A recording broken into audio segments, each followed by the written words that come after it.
you've likened this competition to Rocky IV and to... Now, which character would you be, by the way, in that? I'm Rocky. I'm You're Rocky in this one. Yeah, specifically. But no, it's like, not only am I did like the whole mountain training and hitting the bag like on the tree and everything like that, but it's gotten very personal between me and this girl, much like it did with Rocky and Apollo and Drago and all that. And so I'm gonna go beat her in her home country. Did you really dislike this woman? Yes. And why did you decide to have the fight in Brazil, where you know, I assume they'll be rooting for her? Well, I mean, I fight above myself in Brazil. I do really well there.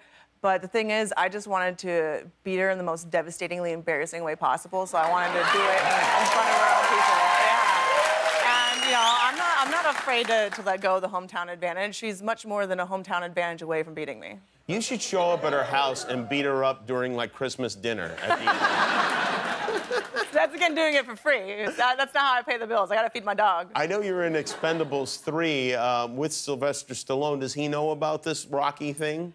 No, I mean, I haven't talked to him about it specifically, but it's a little different than the Rocky IV training that he did. Because if you actually look at the Rocky IV montage, he didn't hit anything. He didn't have any sparring. He didn't do any mitt work. He pretty much showed the montage of him getting in shape for the movie. And, yeah. Well, he was probably really busy back then. I mean, it was awesome. I was totally into it. But then I watched later, I'm like, Drago's doing all the sparring.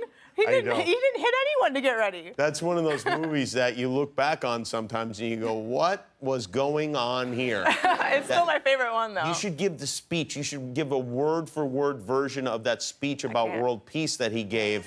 I can't do it. At the end, when he beat Drago, and then the Russian. You remember what happened? Yeah, he said, if I could change and you could change, I ain't changing. Okay. I mean, not really, and the thing is, Rocky walked in there like saying that he didn't like everybody there that much. I love the Brazilian crowd. Right. I mean, yes, they've booed me out of stadiums. They've chanted "You're gonna die" in Portuguese to me. But they've also been the only crowd to ever cheer for me. Because the semifinals of the World Championships 2007, I was fighting the girl that was defending world champion. She was like 7 feet tall. I looked like a hobbit next to her, right? And she dislocated my arm, and I popped it back into place, and I was like behind. There's 20 seconds left, and I threw her with the one arm that I popped back in at the last second. And everyone just exploded cheering, because it didn't matter that I wasn't Brazilian or anything like that. It mattered that they saw something great, and I love that crowd.